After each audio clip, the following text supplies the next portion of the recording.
자, 하나님 말씀 보겠습니다. 하나님 말씀은 고린도후서 3장 6절입니다. 3장 6절.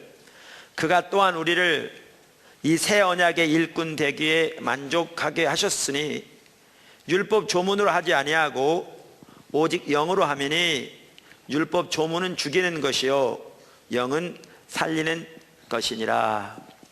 아멘. 우리가 지난주에 하나님의 말씀 앞에 떠오는 자세에 대해 살펴봤습니다. 그리고 포도나무 교회가 세워져서 오늘까지 오도록 우리의 모든 사역과 우리의 모든 예배와 신앙의 생활의 모든, 또 교회 생활의 모든 그 배후에 그 자세가 있어 왔다. 앞으로도 그렇게 해야 한다. 이런 부분을 살펴봤습니다. 그래서 하나님 말씀 앞에 떠오는 자세를 크게 세 가지로 살펴보았는데, 첫째는 하나님의 말씀인 성경이 우리 신앙의 모든 요소, 신학뿐만 아니라 삶, 사역 등 우리 신앙의 모든 요소의 기준이 되는 삶. 또 하나는 하나님의 말씀이 그러하면 다른 선택의 여지가 없으니까 그 말씀에 우리의 삶을 거는 자세. 더 나아가서 그렇기 때문에 하나님의 길을 알기 위해, 예를 들면 예배는 어떻게 드리는 것이 하나님의 기뻐하신 예배요, 어떻게 예배를 드리는 것이 성경에 말하는 참다운 예배인가, 예를 들면 그렇게 우리 신앙의 모든 면에서 하나님의 길을 알기 위해 집중적으로 하나님을 찾고 또 하나님의 말씀을 연구하고 찾는 그러한 자세, 이것이 하나님의 말씀 앞에 떠오는 자세다. 그리고 그러한 사람을 하나님이 존귀 여긴다고 이사야서 60장 2장 2절에 말씀하셨죠. 그래서 포도나무 교회가 그러한 교회로 세워져야 한다.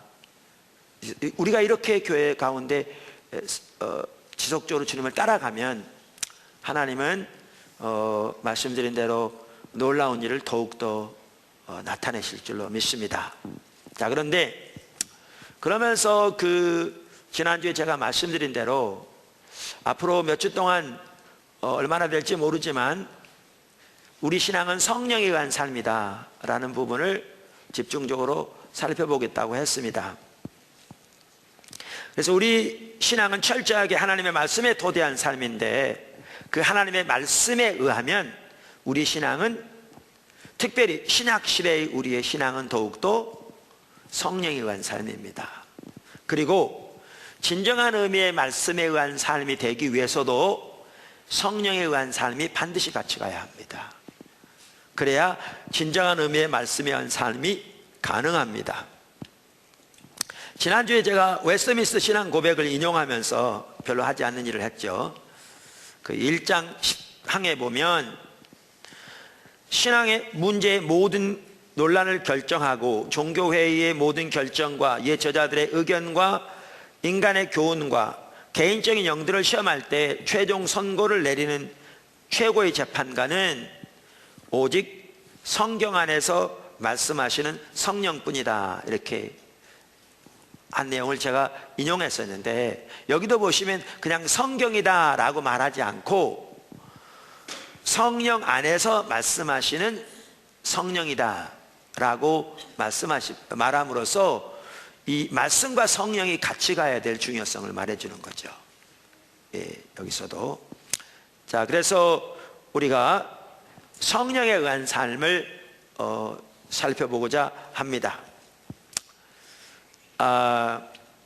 그러면서 오늘은 그 첫 번째 시간으로 신약시대는 성령의 시대이다 라는 부분을 살펴보려고 합니다. 신약시대는 성령의 시대이다. 첫째, 구약의 삶, 문자에 의한 삶. 구약에 의한 삶, 문자에 의한 삶. 오늘 제가 나누고자 하는 이 부분은 십자가 복음 제 책에 있습니다. 또 하나, 오늘 나누는 이 내용이 우리 일반 성도들에게는, 특별히 신학적인 지식이 없는 성도들에게는 좀 어려울 수 있습니다. 그러나 아무리 신학적인 지식이 없어도 성경을 잘 보면서 설교를 주의 있게 들으시면 제가 말하고자 하는 바를 충분히 얼마든지 이해할 수 있습니다. 그래서 잘 귀를 기울이시면 좋겠습니다. 제가 아는 바로 구약, 하나님이 의도하신 구약의 삶은 문자에 의한 삶은 아닙니다. 그런데 사람들이 구약의 삶을 문자에 의한 삶으로 잘못 이해하고 있죠. 특별히 사도 바울 시대의 유대인들은 구약의 삶을 문자에 의한 삶으로 이해하고 있었습니다. 자, 그래서 제가 그런 의미에서 구약의 삶을 문자에 의한 삶이라 이렇게 표현했습니다. 자, 오늘 본문을 보시죠. 고린도서 3장 6절. 자, 성경 다시 한번 보세요. 중요한 구절인데요. 사도 바울이 말합니다. 그가, 하나님이 또한 우리를 새 언약의 일꾼 되기에 만족하게 하셨으니, 여기 새 언약은 뭘 말합니까? 신약을 말합니다. 신약. 그러니까 신약의 일꾼 되기에 만족하게 하셨으니, 그러면서 그 다음은 이 말입니다. 신약은 이 말입니다. 신약은, 새 언약은 율법 조문으로 하지 아니하고 오직 영으로 함이니, 율법 조문은 죽이는 것이요 영은 살리는 것이라. 자, 그러면서 여기 보시면 새 언약, 신약은 율법 조문에 의한 삶이 아니요 영에 의한 삶이다, 이렇게 말하고 있거든요. 자, 그러면 여기 율법 조문은 뭘 말하느냐? 구약의 삶을 말합니다. 구약의 삶을. 특별히 아까도 말한 대로 사도 바울 당시 유대인들이 이해하고 있던 구약의 삶을 말합니다. 구약의 삶을 말합니다. 어디를 보면 아느냐? 이와 같은 내용을 말하고 있는 사도 바울 서신 중에 몇 가지 구절이 있는데요. 그 중에 대표적인 한 가지가 로마서 7장 6절입니다. 거기에 보면 오늘 이 본문 내용과 같이 대조해 볼 때 그것을 명백하게 볼 수 있습니다. 자, 로마서 7장 6절. 아까도 말씀드린 대로 오늘 성경은 잘 찾으셔야 합니다. 더욱더 항상 그렇지만 찾으셔야 합니다. 자, 이제는 우리가 얽매였던 것에 대하여 죽었으므로 율법에서 벗어났으니, 이러므로 우리가 영의 새로운 것으로 섬길 것이요 율법 조문에 묵은 것으로 아니할지니라. 아멘. 여기도 보면 율법 조문에 의한 삶과 영에 의한 삶, 똑같은 내용을 다루고 있죠. 그래요, 안 그래요? 그러면서 영에 의한 삶을 새로운 것이라고 표현하죠. 그 다음에 율법 조문에 의한 삶을 뭐라고 표현해요? 묵은 것이라고 표현합니다. 자, 그러면 이 구절을 아까 오늘 본문 고린도서 3장 6절에 보면, 여기에 보면 뭐죠? 율법 조문에 의한 게 아니고 영에 의한 것이라고 그랬는데, 이 영에 의한 것을 뭐라고 표현했습니까? 여기는 새 언약이라고 표현했습니다. 새 언약.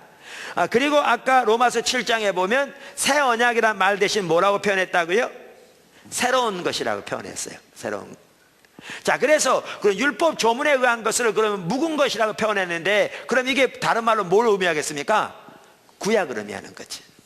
구약을 의미하는 거죠.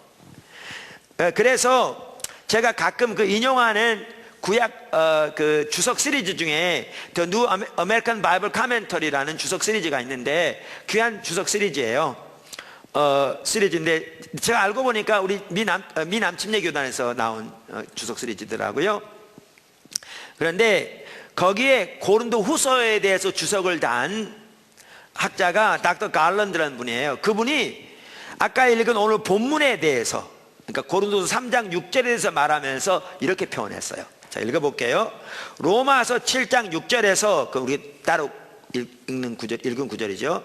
로마서 7장 6절에서 문자에 묵은 것과 성령의 새로운 것은 각각 구약과 신약 시대 아래서 섬기는 다른 방법들을 말한다. 그러니까 이분도 정확하게 이걸 볼 때 로마서 7장 6절에 나오는 뭐죠? 율법 조문에 묵은 것은 구약을 의미하는 거고, 그 다음에 영의 새로운 것은 신약을 의미하는. 근데 이분도 영을 뭐라고 이해했냐면 성령으로 이해했어요. 왜냐하면 성령의 새로운 것 이렇게 말했거든요. 그래서 신약을 의미하는 것을 이해하고 그렇게 이해하고 있는 걸 볼 수 있습니다.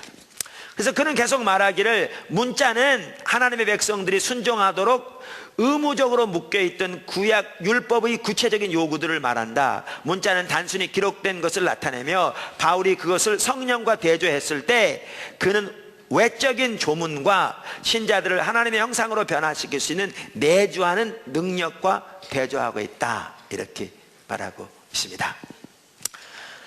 자, 그리고 그 페트라 주석만 하더라도요, 오늘 읽은 본문의 새 언약의 일꾼에 대해서 말하면서 신비와 돌비 3절에 나오잖아요.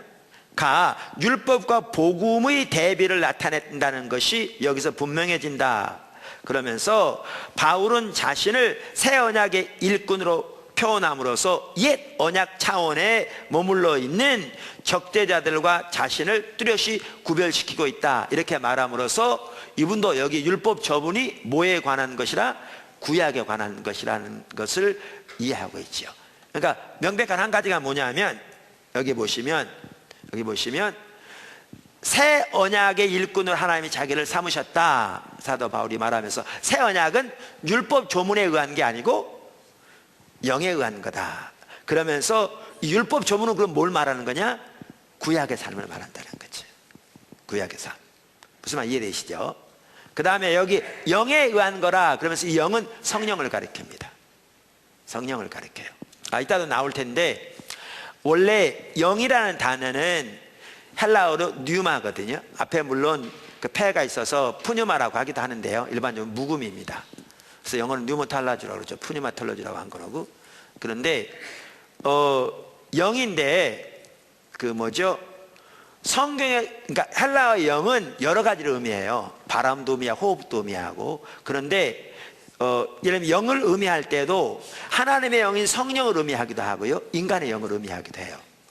그런데 영어 성경 같은 경우 똑같은 스피릿이라는 단어를 쓰면서도 사람의 영을 의미할 때는 소문자를 쓰거든요. 그 다음에 성령을 의미할 때는 대문자를 써요. 그런데 헬라어는 소문자 대문자를 구분하지 않아요. 그러니까 한 단락의 첫 글자만, 첫 단어만 대문자를 쓰고요, 나머지 다 소문자를 써요. 그러니까 뉴마라고 나왔을 때 이 단어가 성령을 의미하는지 인간의 영을 의미하는지 그 자체는 구분이 안 돼요. 그러니까 이거를 구분하는 분이 누구냐면 학자들이죠.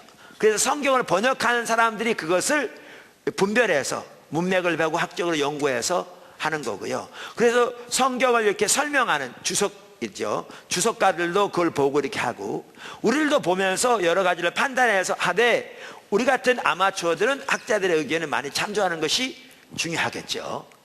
무슨 말 알겠죠? 그런데 우리말에는 그냥 영이라는 단어만 딱 쓴 거예요. 그러니까 이게 성령인지 인간의 영인지 중립으로 만든 거죠. 원래 원어에는 영이라고만 돼 있어요. 그런데 이 영은 인간의 영을 의미하기보다 성령을 의미한다고 보는 게 훨씬 더 옳다고요. 이따도 나오겠지만, 그래서 영어 NIV 성경이 많이 쓰여진 성경인데 요즘 그 성경도 스피릿 대문자를 쓰고 있고요, 성령으로 번역하고 있고요. 원래 킹 제임스 성경 1611년에 번역된 킹 제임스 성경은 그냥 소문자를 쓰고 있는데 뉴 킹 제임스라고 해서 그걸 다시 번역한 성경은 성령으로 바꿨어요. 대문자로 바꿨고요. RSV 성경도 성령으로 번역하고 있고요. 아까 읽었던 그 뭐죠? 뉴 아메리칸 바이블 카멘터리 주석 쓴 닥터 갈런드도 성령으로 이해하고 있고요. 등등 많은 학자들과 대표적인 영어 성경들이 다 이 구절의 영을 뭘로 이해하고 있느냐? 성령으로 이해하고 있는 거예요. 성령으로. 자, 그럼 이렇습니다. 하나님이 사도 바울이 말하기를 나를 새 언약의 일꾼으로 삼으셨으니 새 언약은 율법 조문에 의한 게 아니고 성령에 의한 것이다. 그 다음에 율법 조문은 죽이는 것이요 성령은 살리는 것이다. 이렇게 말하고 있죠. 자, 그래서 여기서 율법 조문은 그러면 뭘 의미한다고 금방 여태까지 살펴본 대로 구약의 삶을 지금 의미한다고요. 그래서 구약의 삶은 율법 조문에 의한 삶입니다. 율법 조문에 의한 삶. 그 율법 조문에 의한 삶이 뭐냐?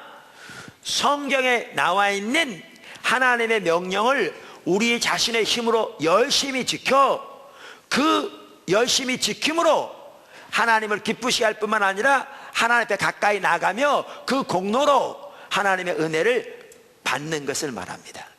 그것이 율법 조문에 의한 삶입니다. 아멘. 뭔 얘기인지 하나도 모르겠다. 두 번째, 구약은 실패했습니다. 우리가 잘 아는 대로 구약은 실패했습니다.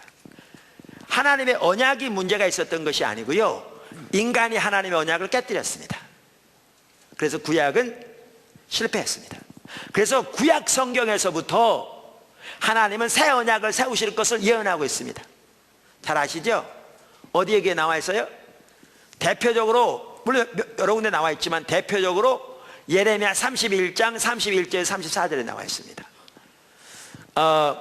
일반적으로 학자들이 오늘 읽은 본문 말씀 고린도후서 3장 6절 이 배후에 예레미야 31장이 들어있다고 다 이해합니다. 대부분의 많은 학자들이. 자, 그러면서 예레미야 31장 31절부터 보시죠. 잘 아는 구절입니다. 여러분 보시죠. 여호와의 말씀이니라. 보라, 날이 이르리니 내가 이스라엘 집과 유다 집에 새 언약을 세우리라. 뭐를 세우리라고요? 새 언약. 이 언약은 내가 그들의 조상들의 손을 잡고 애굽 땅에서 인도하여 내던 날에 맺은 것과 같지 아니할 것은. 자, 여기 하나님이 이스라엘 백성들의 조상들의 손을 잡고 애굽 땅에서 인도하여 내던 날에 세운 언약이 어떤 언약입니까? 그게 구약입니다. 그러니까 하나님께서 이스라엘 백성들을 출애굽시키셔서 그들을 광야로 인도하시고 시내 산에서 그들과 언약을 맺으셨잖아요. 그래서 하나님은 그들이 하나님이 되고 그들은 하나님 백성이 되는 이 언약을 우리가 오늘날 뭐라고 부르죠? 구약이라고 부릅니다.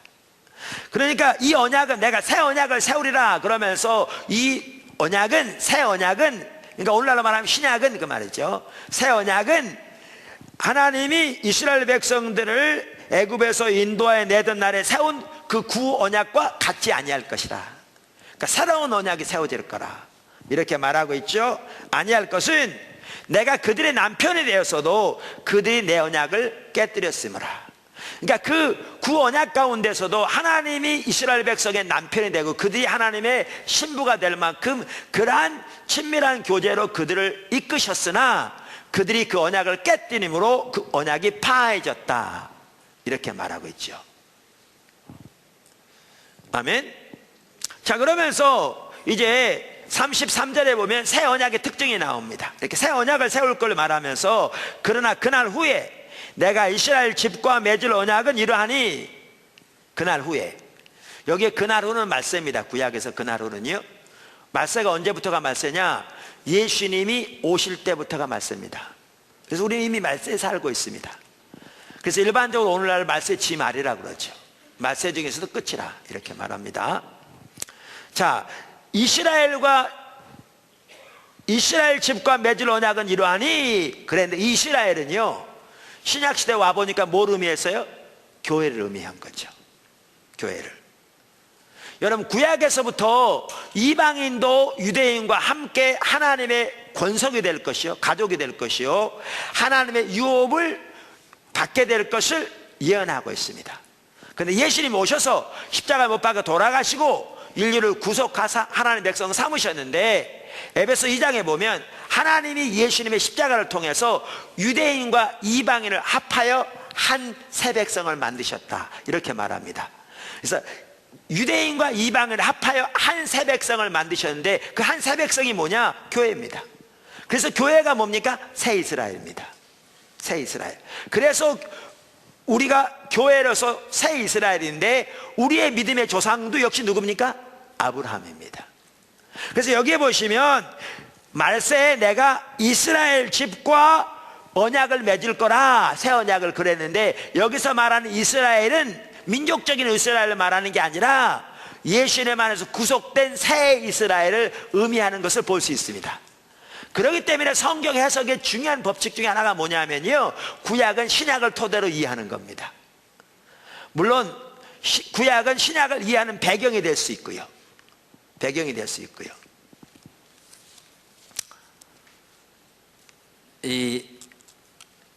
오래전에 아버지가 아들에게 아들아, 내년 생일에 내가 너에게 수레를 하나 사줄게 그랬어요. 그때는 자동차가 발명되기 전이었어요.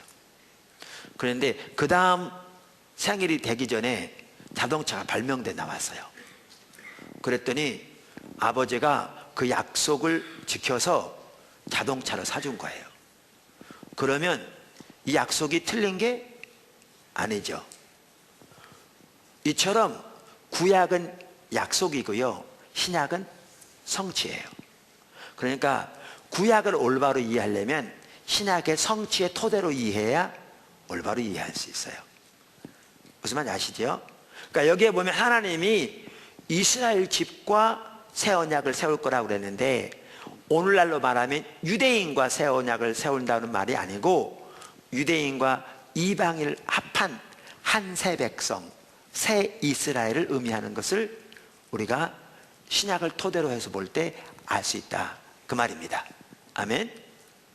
자, 그러면서 하나님께서 새 언약을 세우실 텐데 이 언약의 특징이 뭐냐? 이렇게 말합니다. 언약은 이러하니 내가 나의 법을 그들의 속에 두며 그들의 마음에 기록하여 나는 그들의 하나님이 되고 그들은 내 백성이 되리라. 여러분, 구약에서 하나님이 뭐라고 말씀하셨냐면 나는 그들의 하나님이 되고 그들은 내 백성이 되리라 그러셨거든요. 그런데 이 새 언약의 특징이 뭐냐? 구약과 다른, 하나님이 하나님의 법을 하나님의 백성들 속에 두고 그들의 마음에 기록하게 될 것이다. 이게 새 언약의 특징입니다. 이해하시죠? 그러면서 그 다음 절에 보면 뭐라고 그러냐면, 그 결과로, 그 말이 어떻게 보면 그들이 다시는 각기 이웃과 형제를 가리켜 이르기를 너는 여호와를 알라 하지 아니하리니 이는 작은 자로부터 큰 자까지 다 나를 알기 때문이라. 그러니까 하나님이 하나님의 법을 그들 속에 두고 그들의 마음에 기록함으로 인하여 각자가 하나님을 알게 될 것이다, 그 말입니다. 그래서 나는 그들의 악행을 사하고 다시는 그 죄를 기억하지 아니하리라, 여호와의 말씀이니라. 그러니까 여기에 보면 구약 시대부터 이스라엘 백성들이 하나님의 언약을 깨뜨림으로 하나님이 그 새로운 언약을 세우실 것을 예언하고 있어요. 아멘. 그래서 그런 의미에서 구약이 실패했어요. 제 얘기는 하나님이 실패했다는 게 아니라 하나님의 백성들이 언약을 깨뜨림으로 구약이 실패했다고요. 다시 말하면 뭐가 실패했다는 얘기냐? 문자에 의한 삶이 실패했다는 거예요. 다시 말하면 율법 조문에 의한 삶이 실패했다는 거예요. 오늘 본문의 이 내용은 그게 전제되어 있어요, 오늘 본문에. 자, 그러면 왜 구약이 실패했느냐? 보다 구체적으로 말하면 왜 문자에 의한 삶, 다른 말로 표현하면 율법 조문에 의한 삶이 실패했느냐? 이 말은 율법에 문제가 있는 게 아니고요, 하나님의 말씀에 문제가 있는 게 아니고요, 우리 인간이 타락하여 죄 가운데 있으므로 우리의 힘과 능력으로 하나님의 모든 말씀을 지켜 행할 능력이 우리에게 없는 거죠. 그래서 율법에 의한 삶, 율법 조문에 의한 삶이, 문자에 의한 삶이 실패한 거죠. 이해하십니까? 우리가 이 부분을 잘 이해하려면요, 율법이 주어진 네 가지 목적, 이건 십자가 복음 다른 곳에 있습니다. 율법이 주어진 네 가지 목적을 반드시 이해해야 합니다. 사실 적은 여러분, 이걸 반드시 통과해야 합니다. 우리가 올바른 신앙생활을 하려면 반드시 통과해야 합니다. 자, 그러면 아까도 말씀드린 대로 율법 조문은 죽이는 거다, 사도 바울이 그랬잖아요. 그러니까 많은 사람이 그럼 율법이 잘못됐단 말이냐? 그럼 율법은 하나님의 말씀인데 하나님의 말씀이 사람을 죽인다는 말이냐? 이렇게 말하죠. 그 당시에 많이 그랬죠. 그러니까 성경에 보면 사도 바울은 율법이 주어진 목적을 말합니다. 율법이 주어진 목적을. 율법이 왜 주어졌느냐? 우선 그는 율법은 악한 게 아니라고 말합니다. 율법은 선한 것이고, 율법은 거룩한 것이고, 율법은 의로운 것이다. 율법은 하나님이 주신 하나님의 말씀이다. 그런데 율법이 주어진 목적이 있다, 그 말이죠. 그 목적을 올바로 알지 못하면 율법이 우리를 죽이게 되는 거죠. 그러니까 살려야 할 율법이 우리를 죽이게 되는 겁니다. 죽이게 되는 겁니다. 이해하시죠? 자, 그래서 율법이 주어진 목적이 있는데 저는 그것을 네 가지로 지금 요약했습니다. 자, 중요합니다. 자, 율법이 주어진 첫 번째 목적. 율법은 뭘 위해서 주어졌다고요? 율법은 우리의 죄를 드러내기 위한 겁니다. 따라서 해보시죠. 율법은 우리의 죄를 드러내기 위한 것이다. 제가 율법이라고 말한 것은 구약의 율법만을 말하는 게 아니고요, 가장 먼저는 구약의 율법을 말하지만 보다 광범위하게 하나님의 모든 말씀이 여기에 포함됩니다. 그래서 율법은 우리의 죄를 드러내기 위해서 주어졌습니다. 자, 로마서 7장 7절 잘 말해줍니다. 로마 7장 7절. 그런즉 우리가 무슨 말 하리요? 율법이 죄냐? 그러니까 율법 조문이 사람을 죽인다고 말하니까 그럼 율법이 잘못된 거냐? 이렇게 물은 거죠. 그러니까 사도 바울이 말하죠. 우리가 무슨 말 하리요? 율법이 죄냐?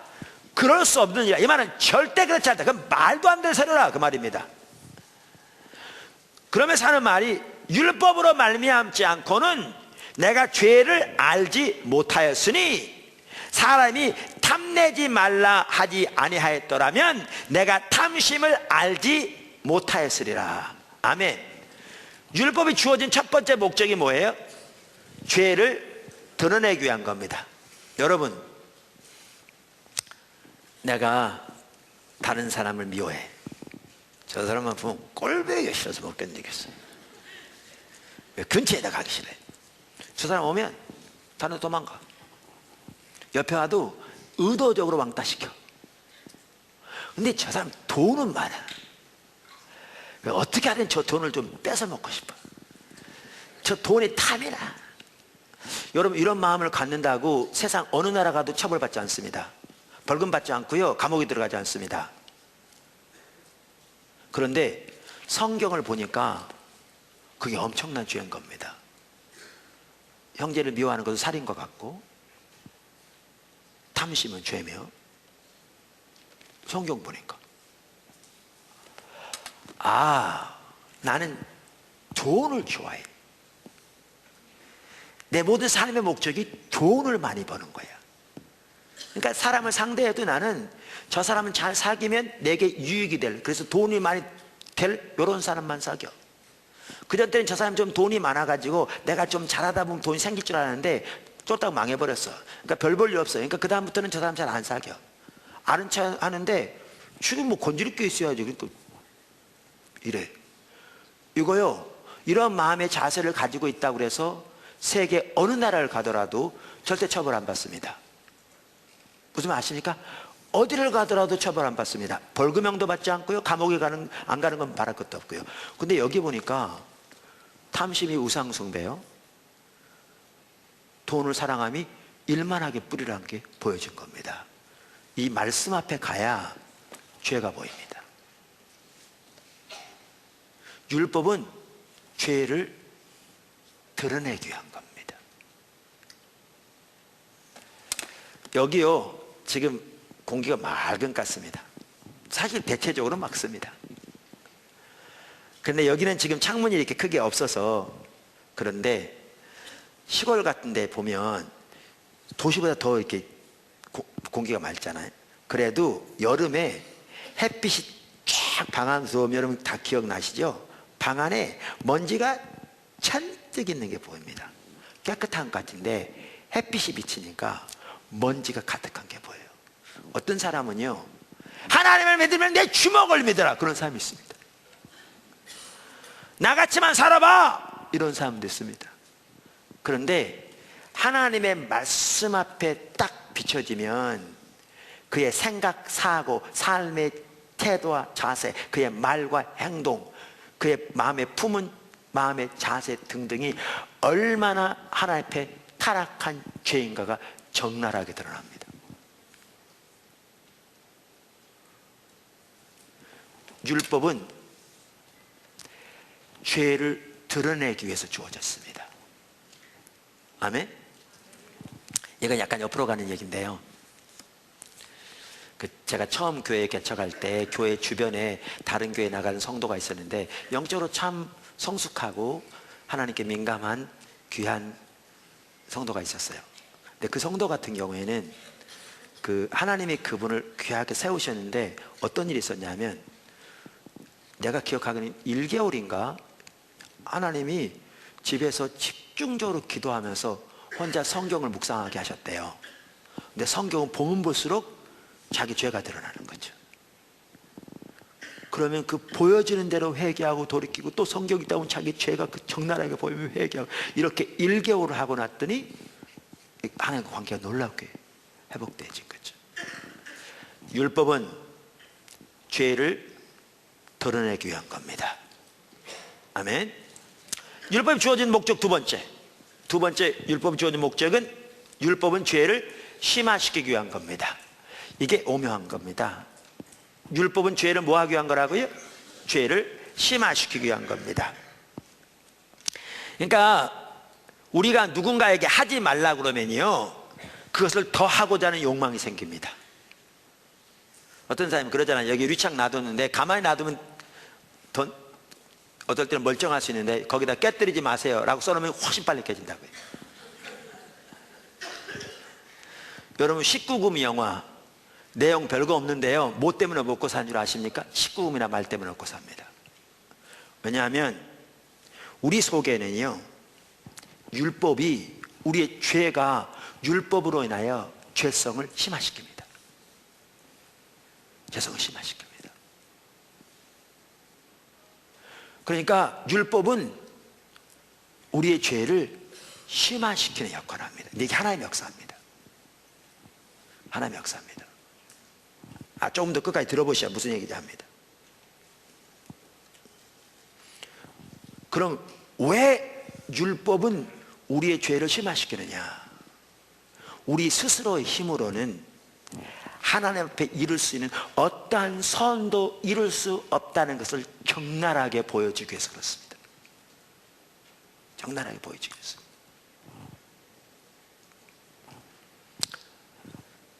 어디에 그렇게 나와 있느냐? 조금 이따 읽을 구절에 나와 있는데요, 아까 읽은 로마서 7장 7절 바로 다음 절 8절에 보면 그 내용이 나옵니다. 로마서 7장 8절. 그러나 죄가 기회를 타서 계명으로 말미암아 내 속에서 온갖 탐심을 이루었으니 이는 율법이 없으면 죄가 죽은 것이라. 보십시오.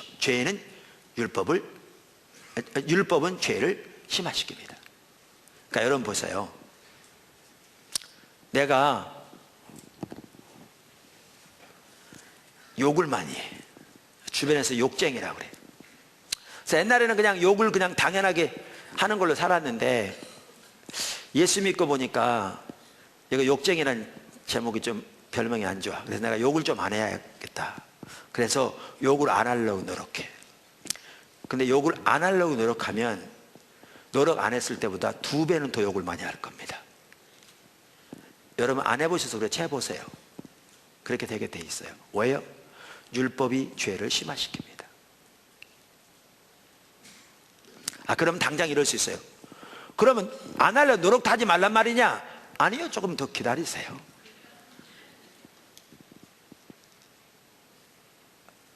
허드슨 테일러만 하더라도요, 이거 약간 좀 다른 차원이긴 하지만 같은 내용인데, 그분은 한순간도 예수님을 잊지 않으려고 노력했어요.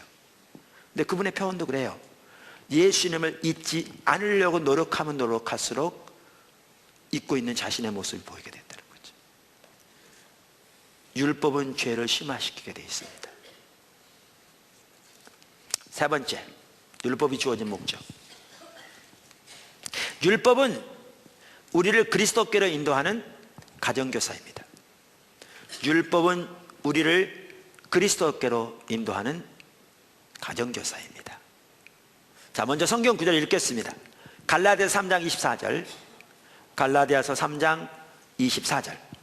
이같이 율법이 우리를 그리스도께로 인도하는 초등교사가 되어 우리로 하여금 믿음으로 말미암아 의롭다함을 얻게 하려 함이라. 아멘. 여러분, 그 개역 개정판 이전에 나온 개역 성경에 보면 여기에 몽학 선생이라고 그랬어요. 이 구절이요. 근데 초대교회 당시에는 노예 중에서 똑똑한 노예를 택하여 자녀들을 가르치고 인도하는 가정교사로 삼았답니다. 근데 그들을 몽학 선생이라고 부른 거죠. 그래서 여기서 말하는 초등교사란 말은 그러한 사람을 의미합니다. 자, 보세요. 율법은 우리에게 인간의 철저한 타락을 보여줍니다. 더 나아가 율법은 우리의 죄를 심화시킵니다.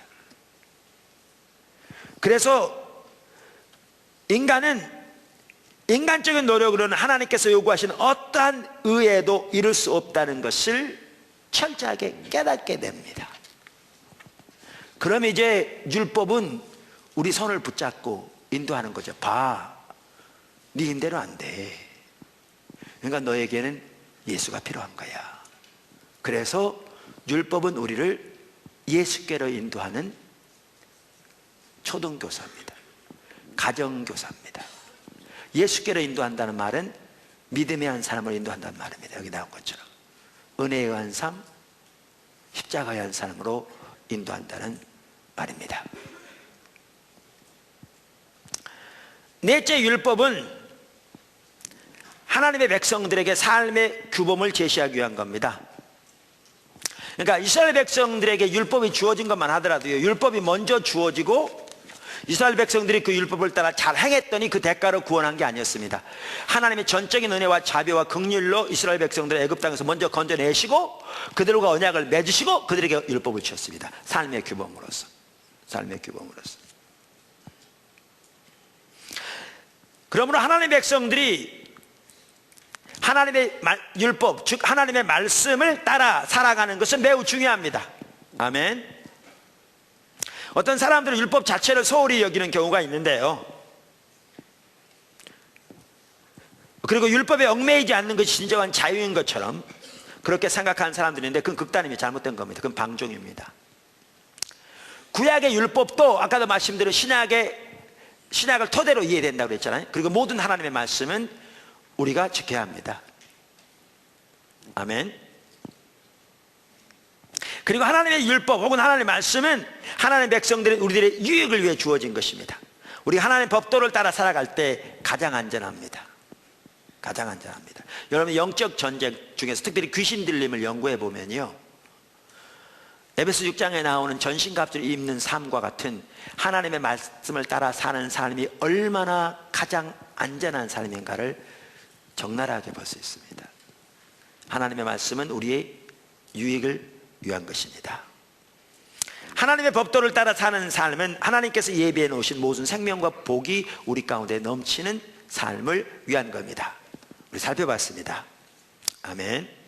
문제는 아까 제가 율법이 주어진 이 네 가지 목적을 반드시 통과해야 한다 이렇게 말씀드렸는데, 여기 아주 중요한 게 뭐냐면 이 순서입니다. 순서. 아까 뭐라고? 율법은 어떻게 한 거라고요? 첫째, 죄를 드러내게. 둘째, 죄를 심하게. 셋째, 그리스도께 인도하는 가정교사라. 다시 말하면 믿음의 한 사람으로, 은혜의 한 사람으로, 십자가 한 사람으로 인도하는 가정교사라. 네 번째는 뭐라고요? 삶의 규범이다. 근데 문제는 이게 거꾸로 되면 이렇게 됩니다. 문제입니다. 하나님의 말씀, 그러니까 율법 더 나아가 하나님의 말씀을 삶의 규범으로 여겨서 내가 열심히 그 삶을 살려고 노력합니다. 그리고 그래서 하나님을 기쁘게 하기 원합니다. 이게 먼저 오면요 100% 실패합니다. 100% 실패합니다. 왜 실패하냐면 여러분과 제가 타락한 인간으로서 당연히 거듭난 인간이라 할지라도 우리의 자원과 힘으로 하나님의 모든 말씀을 지켜 하나님을 기쁘게 하는 자리에 설 수 없습니다. 그 능력이 우리에게 없습니다. 없습니다. 그러니까 이렇게 하는 사람은 어떻게 하느냐? 시도합니다. 아까도 말씀드렸죠. 근데 시도하면 할수록 어떻게 한다고요? 안 되게 돼 있습니다. 왜냐하면 율법은 죄를 심화시킵니다. 안 되게 돼 있습니다. 그러니까 하다 보면 자꾸 넘어지고 넘어지니까 회개하고 또 회개하지만 이거 반복되어지면 이제 죄책감만 쌓입니다. 그래서 수많은 사람들이, 적지 않은 사람들이 상습적인 죄책감 가운데 살아갑니다. 그러면 어떤 사람은 어떡하냐? 거봐 안 되잖아. 다 그런 거야. 적당히 해야지. 이렇게 가버립니다. 그래서 하나님 말씀을 이제는 자기가 편리할 대로 선별적으로만 받아들이고 나머지는 어차피 그렇게 사는 사람 누가 있어? 이렇게 가버립니다. 그러니까 전혀 이상한 신앙생활이 되어버립니다. 실제로 말씀을 버려버리게 됩니다. 심지어 어떤 사람은 그런 사람이 있습니다. 융통성을 가져야지. 목사님이야 그렇게 설교하셔야죠. 그러나 세상 물정을 모르시니까 그러시는 거지. 이렇게 가버리죠. 저는 그런 경험을 못했는데 이길수 목사님이 한 번은 설교하는데 한 분이 그러더라잖아요. 목사님은 세상 물정을 모르셔서 그러더라잖아요. 근데 하나님 이길수 목사님에게 지혜를 주신 거죠. 그분한테 그랬대요. 이 성경이 누구의 말씀이죠? 하나님의 말씀이에요. 이걸 누가 주셨죠? 하나님이요. 그래서 이길수 목사님 그랬대잖아요. 하나님이 세상 물정을 모르셔서.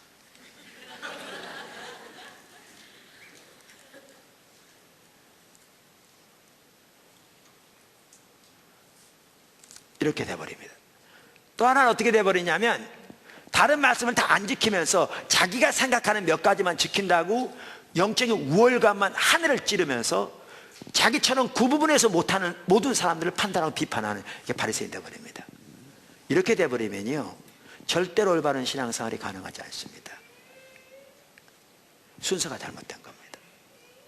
자, 그러면 말씀 우리 스스로 힘으로 지킬 수 없다면 그냥 그러면 어차피 지키지 말란 말이냐? 아니라니까요. 그게. 그래서 순서가 중요한 게 뭐냐면 이 순서가 중요하다고요. 아까 뭐라고요? 율법은 죄를 드러내는 겁니다. 율법은 어떻게 한다고요? 그 다음에 죄를 심화시키는 겁니다. 우리가 율법에 도전하면 도전할수록 하나님의 말씀을 지키려고 노력하면 노력할수록 우리는 뭘 발견하냐면 넘어지는 자기 자신을 발견하게 돼 있습니다. 그게 되게 돼 있어요. 율법은 죄를 심화시키기 때문에요. 오늘 이기수 목사님 얘기는 많이 하네요. 그분이 그러잖아요. 자기가 보니까 기독교 역사에서, 교회 역사에서 하나님의 귀하게 쓰셨던 사람들은 다 열심히 있는 사람들이었다. 근데 그들의 열심 때문에 사용한 게 아니고 열심히 노력했는데 안 되는 자신을 보고 절망했을 때, 그때 자기 스스로 힘으로는 안 된 사실을 깨닫고 하나님을 의지하기 시작했을 때 하나님이 그들을 쓰시기 시작하셨다.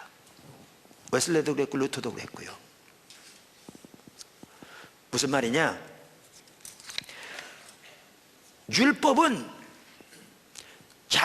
우리의 죄를 드러냅니다. 그리고 율법은 우리 죄를 심화시킵니다. 그래서 우리가 우리의 힘으로 하나님의 말씀을 지키려고 노력하면 노력할수록 넘어지게 돼 있습니다. 안 했을 때보다 더 많이 넘어지게 돼 있습니다. 어떨 때는. 그러니까 허드슨 테일러도 한순간도 하나님을 잊지 않으려고 노력했는데 노력하면 노력할수록 더 잊고 있는 자신의 모습을 발견하게 된 거죠. 그래서 어떻게 되느냐? 하나님은 그 과정을 통해 우리 속에는 하나님 앞에서 우리가 의지하고 나갈 어떠한 선한 것도 없음을 철저하게 인식하게 하십니다.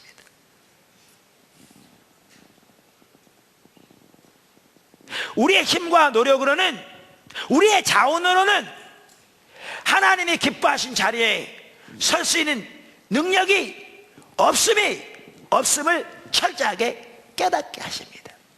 우리 자신의 철저한 무능력을 보게 하시는 겁니다. 그때 가야 뭐가 보이느냐? 그래서 우리 스스로 할 수 없기에 예수님을 의지하는 자리로 가는 겁니다. 예수님을 의지하는 자리로. 그래서 율법이 우리를 그리스도께로 인도하는 몽황선생이라는 겁니다. 몽학선생이라는 겁니다. 철저한 자신의 무능력을 발견한 사람은 그때야 비로소 예수님이 말씀하시기를 내가 곧 길이다 라고 말씀하신 의미를 깨닫게 되는 거죠. 내 스스로는 할 수 없구나. 그러니까 주님이 길이시구나. 그리고 주님을 의지하게 되는 거죠. 주님을 의지하게 되는 거죠. 사도 바울도 보십시오. 로마서 7장 마지막 부분에서 내 속 곧 내 육신에 선한 것이 거하지 아니한 줄을 아노니 원함은 내게 있으나 선을 행하는 것은 없노라. 그러면서 오라 나는 곤고한 사람이로다. 이 사망 몸에서 누가 나를 건져내랴. 그 탄식하고 난 다음에 8장 1절에 뭐라고 하는지 아십니까? 그러므로 이제 그리스도 예수 안에 있는 자에게는 결코 정죄함이 없나니 이는 그리스도 예수 안에서 생명의 성령의 법이 죄와 사망의 법에서 너를 해방하였습니다. 이렇게 말하고 있습니다. 이렇게 자신이 여러 차례 시도해 보았지만 자신의 힘으로는 될 수 없는, 그래서 자신의 힘으로는 하나님이 기뻐한 자리에 설 수 없고 자신의 힘으로는 하나님의 명령과 법도를 다 지킬 수도 없으며 자신의 힘으로는 자신이 가지고 있는 의와 선한 행실로는 하나님 앞에 설 수 있는 어떠한 능력도 없다는 것을 철저하게 인식한 사람, 그때 비로소 그는 그러기에 예수가 우리의 의가 되신다는 사실을 깨닫는 거죠. 그리고 자기의 모든 의를 헌시착처럼 던져버리고 예수 그리스도의 의만을 믿음으로 의지하여 서게 됩니다. 이 자리에 선 사람이 이제 하나님의 은혜로 성령의 능력으로 십자가의 능력으로 하나님의 말씀을 따라 사는 삶을 살게 됩니다. 이게 올바른 신앙입니다. 이게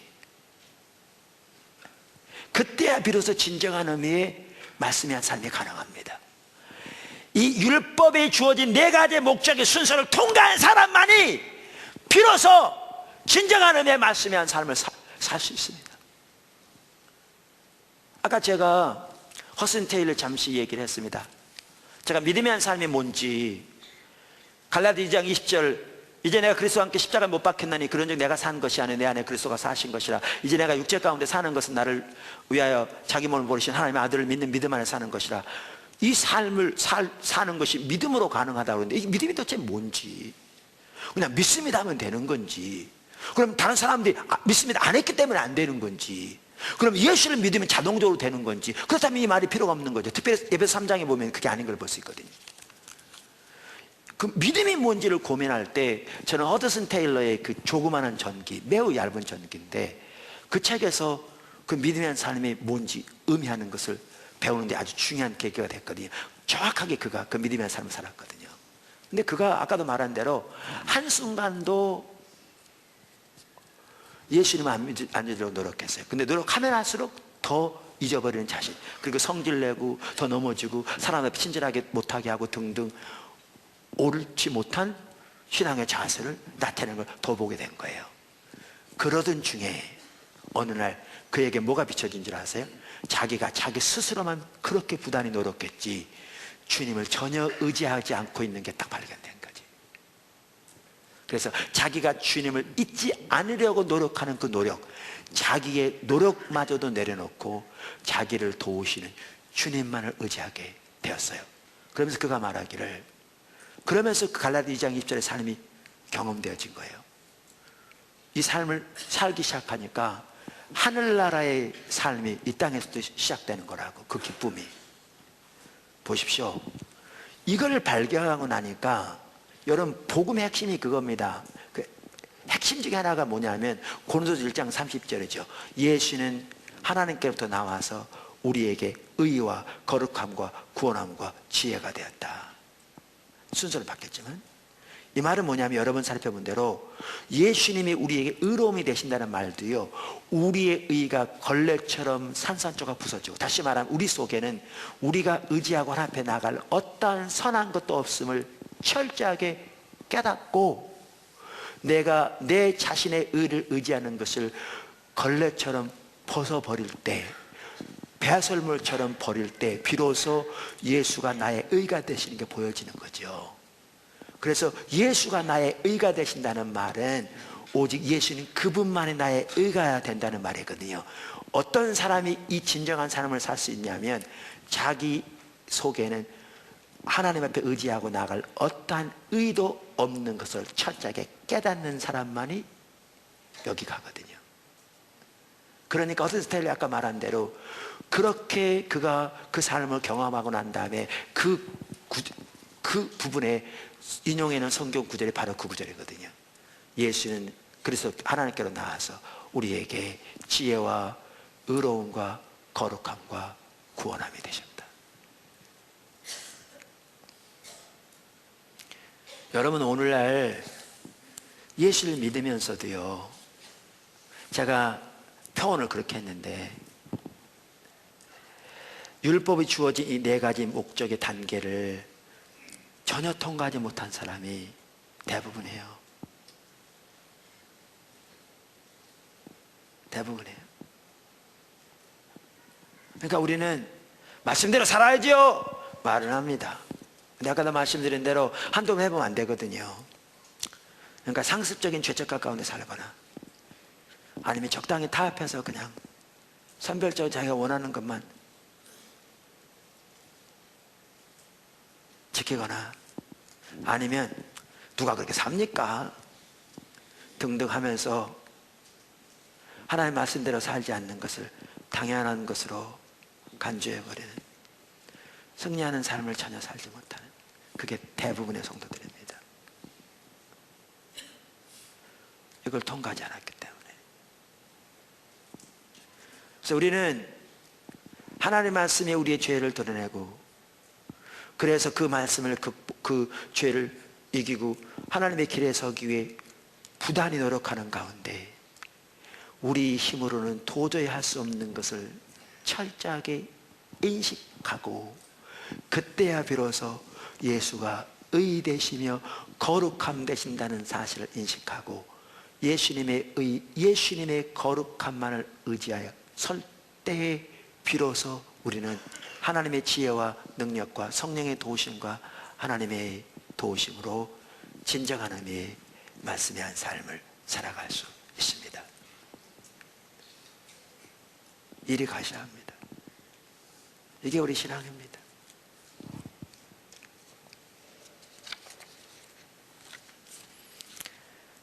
아까 율법 조문은 죽이는 것이라 그랬죠. 왜 죽이는 것이라고 말하느냐? 우리가 이렇게 우리 자신의 힘으로 하나님의 말씀을 지켜서 그 공로와 대가로 하나님을 기쁘게 하고 하나님 원하는 자리에 서려고 할 때 가능하다고 안 가능하다고요? 가능하지 않습니다. 그러니까 그 결과는 사망입니다. 특별히 성경에 뭐라고 말하고 있는가 하면 갈라디아 3장 10절에 이렇게 우리가 하나님의 율법을 지킴으로 우리의 힘으로 하나님 앞에 의롭게 되고자 그렇게 하는 사람들에게 적용되는 하나님의 기준이 있는데, 그들에게는 하나님의 모든 말씀을 항상 지켜야 되는 의무가 있다. 단 하나라도 한 번이라도 어기면 그 죄로 인해 사망과 심판을 당하게 될 거라, 이렇게 말하는 거죠. 그런데 그렇게 하나님 앞에 설 수 있는 사람이 단 한 사람도 없는 거죠. 그래서 율법 조문에 의한 삶은 사망이라는 겁니다. 사망이라는 겁니다. 그래서 로마서 7장에서 이렇게 얘기하죠. 아까 읽었던 7절 8절 제가 읽었는데 10절부터 보시면 생명에 이르게 할 그 계명이 내게 대하여 도리어 사망에 이르게 하는 것이 되었도다. 죄가 기회를 타서 계명으로 말미암아 나를 속이고 그것으로 나를 죽였는지라. 보십시오. 죄가 그러니까 율법이 죄를 심화시킨다니까요. 이러보건대 율법은 거룩하고 계명도 거룩하고 의로우며 선하도다. 율법에 문제가 있는 게 아니라니까요. 하나님의 말씀에 문제가 있는 게 아니라니까요. 그런즉 선한 것이 내게 사망이 되었느냐? 그럴 수 없느니라. 말도 안 되는 소리라 그 말이죠. 오직 죄가 죄로 드러나기 위하여 선한 그것으로 말미암아 나를 죽게 만들었으니 이는 계명으로 말미암아 죄로 심히 죄되게 하려 함이라. 율법이 주어진 목적, 죄를 심화시키는 것. 우리가 율법은 신령한 줄 알거니와 나는 육신에 속하여 죄 아래 팔렸도다. 그래서 율법 조문에 의한 삶은 결과가 뭐냐? 죽는 겁니다. 사망입니다. 제가 제 십자가 복음 책에 이 얘기를 해놨는데요, 잘 들으십시오. 잘못 들으면 오해해요. 무슨 말인지도 잘 이해를 못하고. 제가 말할 테니까 맞는지 틀린지 얘기해 보세요. 성경은 하나님의 말씀이다. 맞습니까? 틀립니까? 맞아요. 말할 것도 없죠. 성경은 하나님의 말씀으로서 우리의 신앙 전반, 우리의 신학, 삶, 사역 등 전반에 전반을 위한 하나님의 기준을 담고 있다. 맞습니까? 틀립니까? 맞아요. 매우 중요한 말이죠. 그래서 성경을 잘 연구해서 우리의 삶 속에 잘 적용하는 것이 중요하다. 맞습니까? 틀립니까?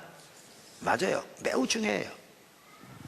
자, 우리의 신앙은 성경을 잘 연구해서 최선을 다해 그것을 우리의 삶에 잘 적용하는 것이다. 맞습니까? 틀립니까? 이게 틀려요. 뭔 얘기냐고요? 자, 보세요. 성경이 하나님의 말씀 맞아요.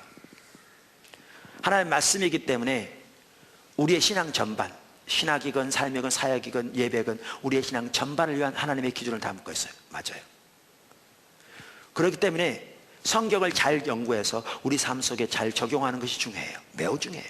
맞아요. 다 맞는데 그것이 우리의 신앙이라고 말하는 건 틀려요. 뭐가 문제인 줄 아십니까? 이게 문자의 한 삶이에요. 여기에 뭐가 빠진 줄 아십니까? 성령이 빠졌고 십자가가 빠졌고 은혜가 빠졌어요. 그리고 이 삶은 필연적으로 실패하게 돼 있어요. 근데 오늘날 적지 않은 사람들이 우리의 신앙을 그렇게 이해해요. 그러면서 말씀하면서 말씀의 한 삶이 지금 제가 읽은 대로 그저 우리가 성경을 잘 연구해서 우리의 노력으로 성경을 잘 우리 삶 속에 적용하는 것이 우리의 신앙인 것처럼 이렇게 하는 게 중요하다고요? 안 중요하다고요? 중요해요. 그렇게 하는 게 중요하다니까 해야 된다니까요. 문제는 그게 우리의 신앙이 아니라는 거예요. 우리의 신앙을 이렇게 이해하면 여기에 성령과 십자가와 은혜가, 믿음이 빠져있다니까요. 그게 문자의 한 삶이라니까요. 그 문자의 한 삶은 필연적으로 실패하게 돼 있다니까요. 이미 실패했다니까요. 근데 오늘날 신약시대에 사는 성도들이, 적지 않은 사람들이 동일하게 문자의 한 삶을 살고 있어요. 그걸 신앙이라고 생각해요. 오늘날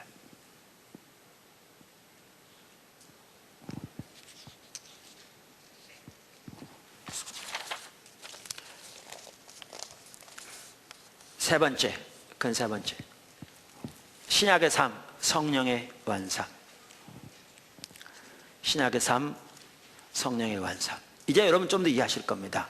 아까 오늘 본문에 뭐라고 나와 있냐면 사도 바울이 말하기를 하나님이 나를 새 언약, 신약의 일꾼으로 삼으셨다. 그러면서 새 언약은, 신약은 율법 조문에 의한 삶이 아니다. 그리고 성령에 의한 삶이다. 이렇게. 자, 그러면 율법 조문에 의한 삶이라는 말은 그게 구약을 가리킨다고요.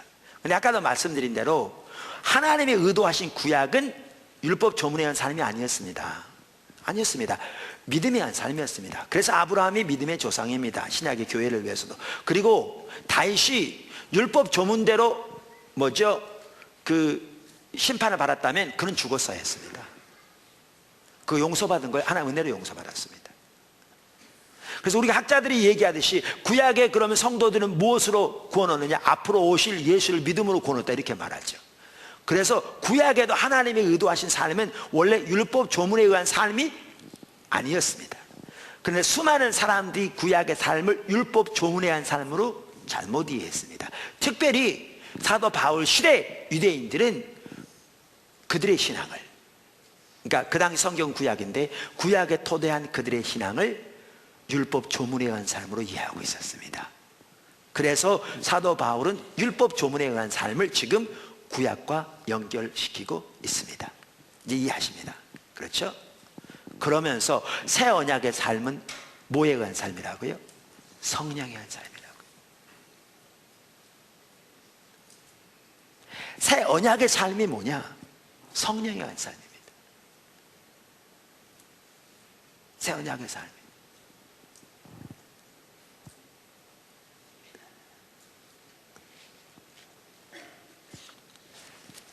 여러분, 아까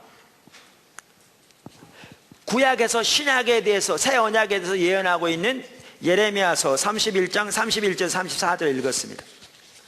거기 우리가 33절에 보니까 하나님이 세우실 새 언약의 특징, 구약과 다른 신약의 특징이 뭐라고 그랬죠? 하나님의 법을 하나님의 백성들 속에 두고 그 마음에 기록할 것이라고 그랬어요. 그런데 신약에 와서 보니까 이게 뭘 의미했냐? 아까 제가 말씀드렸죠. 구약은 신약을 토대로 이해한다고 그랬잖아요. 마차를 사주겠다고 그랬는데 자동차가 발명돼서 자동차를 사줬다면 그 약속 어긴 게 아니라고요. 그 약속의 성취죠. 자, 그러면 이 구약에서 말씀했던 내용이 뭔가를 알려면 신약을 보면 아는데, 그 대표적으로 고린도후서 1장 21절 22절을 보면 알 수 있습니다. 한 대표적인 구절입니다. 거기 뭐라고 말하는가? 이렇게 말합니다. 우리를 너희와 함께 그리스도 안에서 굳건하게 하시고 우리에게 기름을 부으시는 하나님이시니 그가 또한 우리에게 인치시고 보증으로 우리 마음에 성령을 주셨느니라. 자, 그러면 예레미야서에서 다가오는 새 언약에 대해서 예언하면서 하나님의 법을 하나님 백성 속에 두고 그 마음에 기록하겠다고 했는데, 개역 성경에 표현에 하면 신비에 기록하겠다고 했는데, 돌비가 아니라 마음심자 신비에 기록하겠다고 했는데, 그게 무엇을 의미했느냐? 신약에 보니까 하나님이 하나님의 성령을 예수 믿는 각자 속에 주신 그 성령으로 하여금 이 속에 거하게 하시면서 그들을 가르치시고 지도하게 하시고 인도하게 하시고 그들에게 길을 보이시고 그들에게 예수님께서 말씀하신 것을 생각나게 하시고 하나님을 알게 하시고 등등 그들을 인도하게 하신 것임을 볼 수 있죠. 그래서 새 언약의 전체적인 특징이 구약과 다른 하나님이 하나님의 법을 그 속에 주실 거라고 했는데, 이걸 신약의 관점에서 보니까 하나님이 하나님의 영을 각 믿는 사람 속에 주신 것임을 볼 수 있죠. 이게 신약의 전체적인 특징입니다. 그래서 주석 시리즈 중에 뉴 센츄리 바이블 카멘터리라는 주석 시리즈가 있어요. 수없이 많은 주석 시리즈가 있거든요. 이 주석도 매우 좋은 주석 시리즈인데요, 그 고린도 후서에 대한 주석을 F.F. 브루스라는 학자가 썼어요. 우리나라에 김세윤 박사라고 유명한 분이 계시죠. 그분이 F.F. 브루스의 제자예요.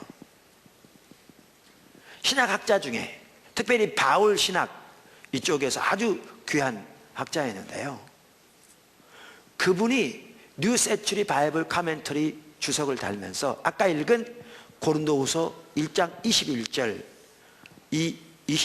이 구절의 주석을 달면서 뭐라고 하냐 이렇게 말했어요. 그리스도의 부활과 기독교인의 부활 사이의 현재 시간은 성령의 시대이다. 자, 그리스도의 부활이 언제 일어났습니까? 2000년 전에. 그럼 기독교인의 부활이 언제 일어납니까? 예수님의 재림 때. 그러니까 그리스도의 부활과 예수님의 재림 사이의 이 현재 시간은 성령의 시대이다. 여러분이 학자만 하더라도요, 사도행전을 보고 한 말이 아닙니다.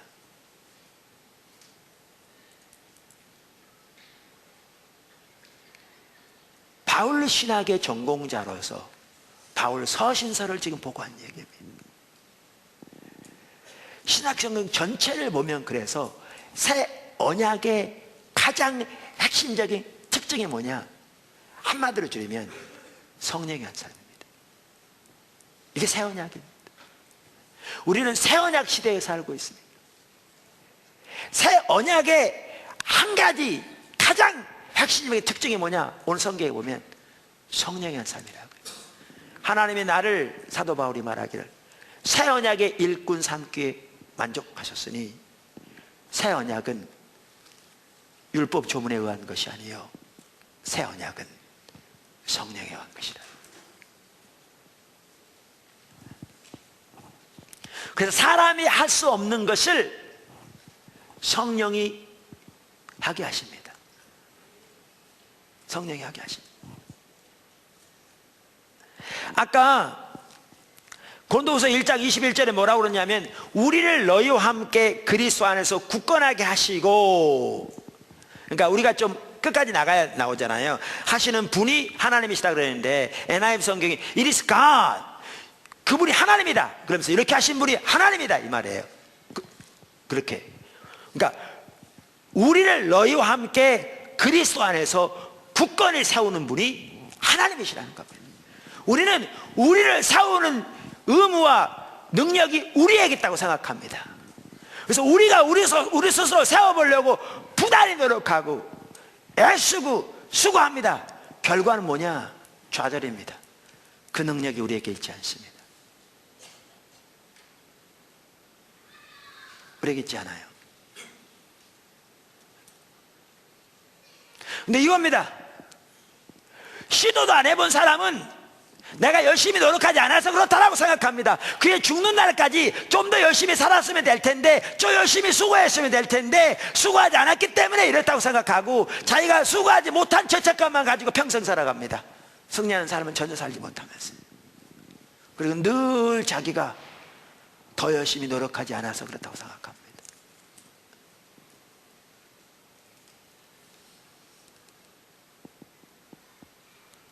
아까 열심히 있는 사람들을 사용했다는 게 뭐냐면, 열심히 시도해 봤는데 안 되는 걸 경험한 사람들입니다. 안 되게 돼 있습니다. 그때 그들은 자기를 세우는 능력이 자기에게 있지 않다는 걸 깨닫게 된 거죠. 자신을 세우는 능력이 자신에게 있지 않다는 것을 깨닫게 된 거라고요. 오늘 성경은 말하기를 우리를 그리스도 안에서 강건하게 하시는 것이 우리가 아니고 하나님이라고 말합니다. 자기 자원으로 할 수 없는 것을 인식한 사람은 자기를 의지하지 않습니다. 하나님의 은혜가 없이는, 성령의 도움이 없이는 이것이 근본적으로 하나님의 일이기에 하나님이 하시지 않고는 되지 않는 것을 인식하면 그들은 자기의 능력에서 눈을 떼어 하나님을 바라기 시작합니다. 하나님의 도움을 구합니다. 하나님의 은혜를 구합니다. 그래야 올바로 될 수 있습니다. 그러면서 뭐라고 말하느냐? 우리를 너희와 함께 그리스도 안에서 굳건하게 하시는 분은 하나님이시다. 그분이시다. 그래서 그분이 우리에게 기름 부으시고, 성령으로 기름 부으시고, 그 말입니다. 보증으로 우리 안에 성령을 주셨다. 왜? 그 성령으로 우리를 지도하시고, 그 성령으로 우리를 인도하시고, 그 성령으로 우리에게 하나님 명하신 바를 행할 수 있도록 돕도록 하기 위해서. 아까 제가 율법이 주어진 목적의 4가지 단계를 통과하는 게 중요하다, 이거요, 성령으로 가능합니다. 성령의 조명이 없이는 불가능합니다.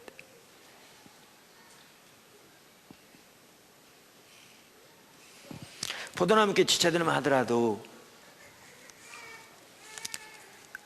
이렇게 하나님의 말씀이 전파될 때 여기서는 하나님의 기준이 전파됐잖아요. 하나님의 길이. 그러니까 적지 않은 사람들이 한두 번 시도해보고 안 되니까 안 된다고 낙심합니다. 어차피 안 될 바에는 차라리 그 말 안 들었으면 좋겠다, 죄책감이 덜 들게. 심지어 그래서 교회를 떠나는 사람도 있습니다. 그럼 눈먼 채로 그냥 자기는 하나님을 천리만리 떠나 있는데 그 사실을 애써 무시하고 그냥 스스로 자위하면서 자기는 괜찮은 것처럼 그렇게 살아가는 게 그럼 옳은 건가?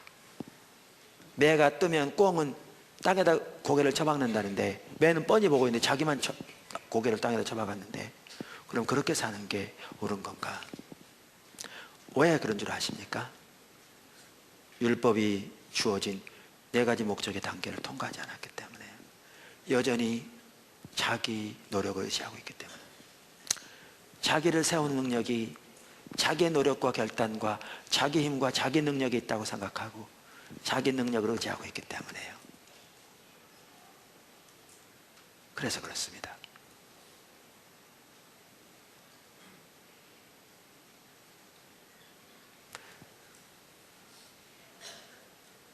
우리를 세우는 능력이 우리에게 있지 않습니다. 이 말은 자포자기하라는 얘기가 아닙니다. 그러기에 주님을 구해야 되는 거죠. 주님의 은혜를 구해야 되는 거고요. 주님의 도움을 구해야 되는 거고요.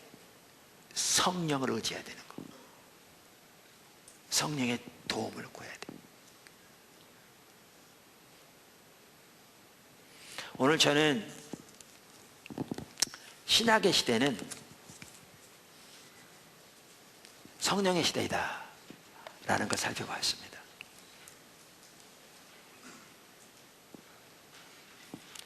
오늘 말씀은 구약의 시대, 사도 바울 시대의 유대인들이 이해하는 그 신앙생활, 구약의 신앙생활을 율법 조문에 의한 삶으로 말하면서 신약 시대는 그와 대조적으로 성령의 시대라, 성령에 의한 삶이라고 말하고 있습니다.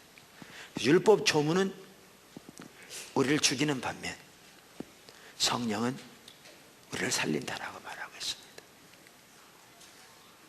그래서 저와 여러분이 우리 포도나무교회 모든 지체들은 오늘 아는 것처럼 제가 표현을 그렇게 했는데 율법이 주어진 4가지 목적의 그 단계를 꼭 통과하기를 축복합니다. 그래서 우리는 우리 자신의 의를 의지하는 것을 헌신자처럼 던져버리고 신약시대는 성령의 시대인 것을 인식하고 성령님을 의지하며 하나님의 은혜를 구하는 가운데 주와 동행하는 하나님의 생명이 넘치는 복된 삶을 살게 되시기를, 반드시 그 삶을 배워 날마다 그 삶을 살게 되시기를 주님의 이름으로 축원합니다. 그러니까 율법의 목적의 4가지 단계를 통과하는 것도 한 번 통과하는 게 아니라 날마다 그것을 통과하는 그 삶 속에 사는, 그렇기 때문에 아까도 말씀드린 대로 하나님의 말씀을 연구하여 우리 삶 속에 적용하는 것은 너무너무 중요한데 그것이 우리의 신앙생활이라는 게 아니라는 게 여기에는 십자가와 성령과 은혜가 빠져 있습니다. 그래서 우리는 이렇게 삶을 올바로 살아갈 때, 철저하게 하나님의 말씀에 토대한 삶을 살 때 우리는 성령에 의한 삶, 믿음에 의한 삶, 은혜에 의한 삶, 십자가에 의한 삶을 살아가므로 하나님의 생명이 넘치는 승리하는 복된 신약의 삶을 살게 될 것입니다. 그 삶이 우리 모두의 날마다의 삶이 되기를 예수님으로 축원합니다. 기도하겠습니다.